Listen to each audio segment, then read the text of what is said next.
We'll make a start, and first of all I'd just like to welcome all of you, comrades and friends, along to this meeting on women, class and the commodification of sex with Professor Mary Davis, who will be well known to many of you here.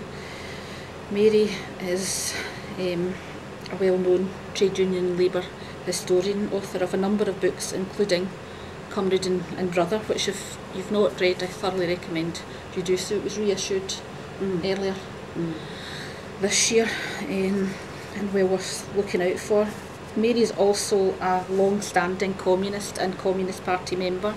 She's been a member of the Executive Committee, of the Political Committee. She's served as Women's Organiser of the Communist Party and also been editor of the Communist Review, and for a long number of years she was also a member of the TUC Women's Committee.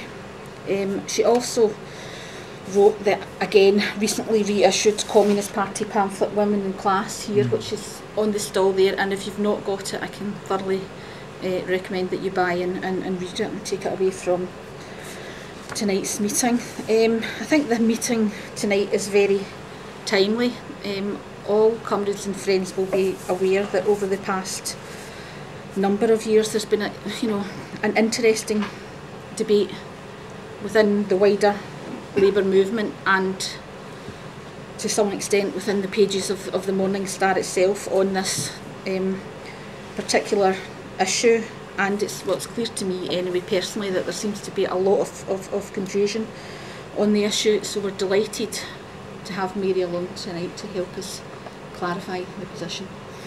Well, I hope I can do that because this is a controversial subject, and what I'm about to present is work in progress. And I remember when I presented the essence of this argument to the Executive Committee of the Communist Party, I don't think they appreciated the finer points of my argument, to be perfectly honest, so I hope that this meeting will. Anyway, let's make a start. In the last 2 decades, legislation has been promoted as a solution to the problems that accompany prostitution in many countries. Governments in Southeast Asia are encouraged in an important ILO report to, and I quote, officially recognise the sex sector and the contribution it makes to gross national income. Now just ponder that for a minute.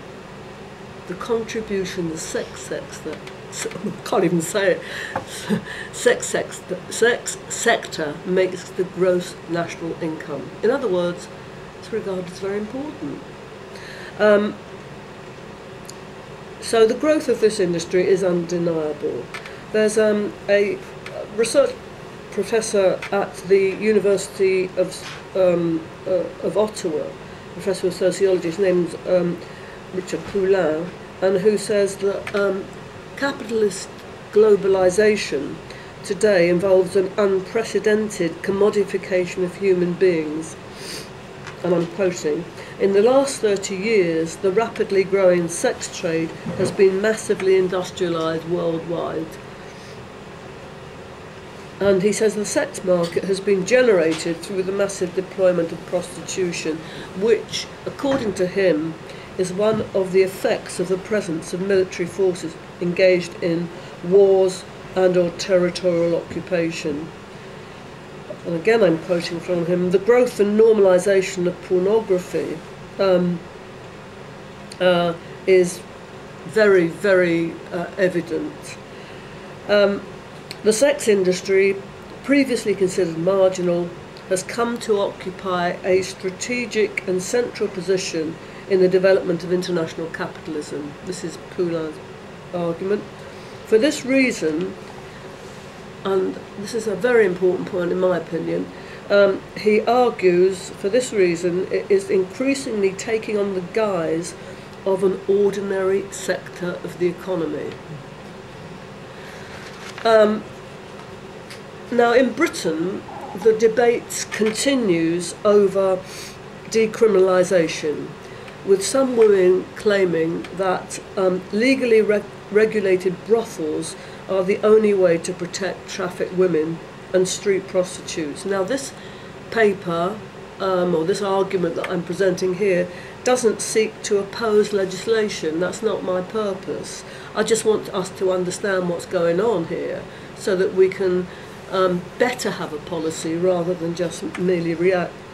But it does recognise, it starts from the point of recognising that the experience of legislation in other countries, for example the Netherlands, has solved very few problems and has led to many more, including an expansion of an industry in which men who would once have been classified as procurers and pimps are now seen as a newly respectable class of sex businessmen. I'll come back to this point, but they are seen as quite respectable, which I find pretty incredible. So I argue that, firstly, that it's essential, I don't know if I'll have time to make all these arguments, but anyway, I argue that it's essential to expose the social causes of prostitution, including women's poverty and women's oppression and super-exploitation in class society. Secondly, to review the residency status of trafficked women. Thirdly, to criminalise men's purchase of sex rather than its sale. And fourthly, to ensure that the commodification of sex and the objectification of women's bodies is shown to be a contributory factor in violence against women. Now, all these arguments surfaced, amazingly enough, at the TUC Women's Conference. In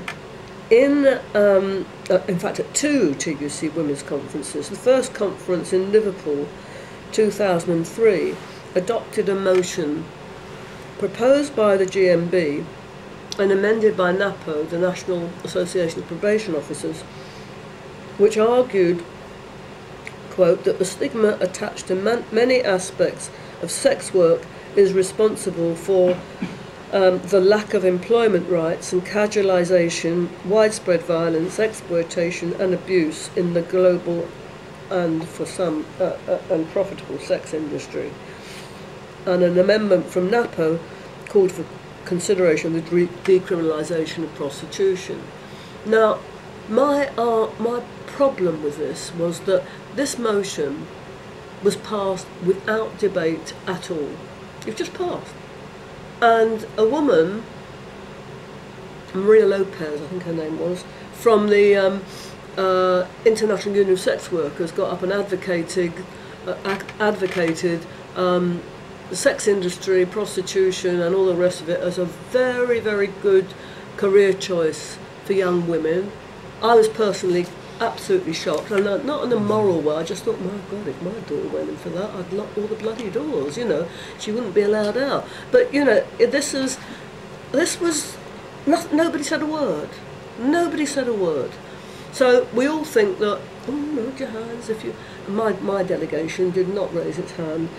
And instead, what happened was that in 2009, my union, UCU, well, I mean, I wrote the motion and I got stick for it, but nevertheless, we wrote the motion basically reversing the Liverpool decision. Not saying that prostitution should be criminalised, but saying some of the things that I am about to say, although really in a more succinct form. Now, however, that's not the end of the story, and never will be, because the debate, such as it is informed by the ideological position of the International Union of Sex Workers, and the International Union of Sex Workers is affiliated to the GMB. That might surprise you to know that, but that is the case. So the GMB Sex Workers branch is in fact the International Union of Sex Workers. And that works very closely with the English Collective of Prostitutes.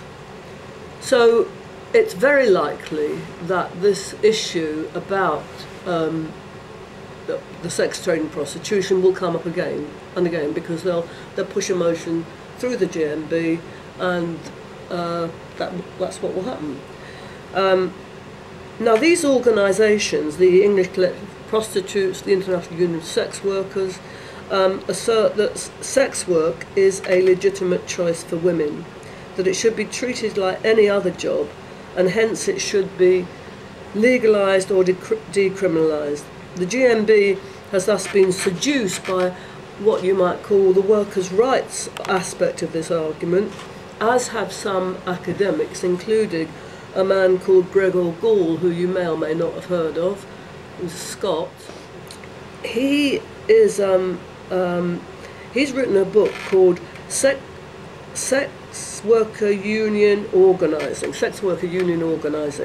which claims to be the first study of the emerging phenomenon of sex workers, prostitutes, exotic dancers, such as erotic dancers, I don't know, such as lap dancers, porn models and actresses, and sex chatline workers. It asserts that their economic activities are work, and as such they are entitled to workers' rights. Because he's a really good trade unionist bloke. I don't think he's ever been to a union meeting, actually, but he is a very good trade unionist. In fact, I know that to be true because I've checked up. I'm not even sure he's a member, because he's in my union. On first consideration, I suppose you could say this would appear to be an entirely appropriate position for the trade union movement to adopt. However, I wish to argue the contrary view, and a view which is not based on moral considerations. I'm not taking a moral stand here. I'm not saying, oh, you're scum, you know, you prostitutes, and so. Not that at all. My issue really is that, I mean, within the women's movement, the debate has always been presented as a pro or anti-decriminalisation one, and I think that this is a false debate because it misses a number of crucial points which Marxist and socialist feminists should appreciate. Well, what do I mean by that? Firstly, I think that it is incorrect to present sex work as work in the sense in which Marxists understand the meaning of work. Work, for Marxists, is the monetary expression of the value of labour power. Within capitalist society, labour power is a commodity. The only commodity a worker has to sell. The only commodity. Can the same argument be made for sex or sex work? There's a great danger here, because if we say that women selling their bodies for sex is the same as workers selling their labour power, we're conflating the commodification argument. A commodity, according to Marx, has a use value and an exchange value. Workers themselves aren't commodities, only their labour power is. I hope you're all sort of with me so far, yes? Mm-hmm. Right, so you stop me any time. I'm not saying that people don't understand this, but it's closely argued, so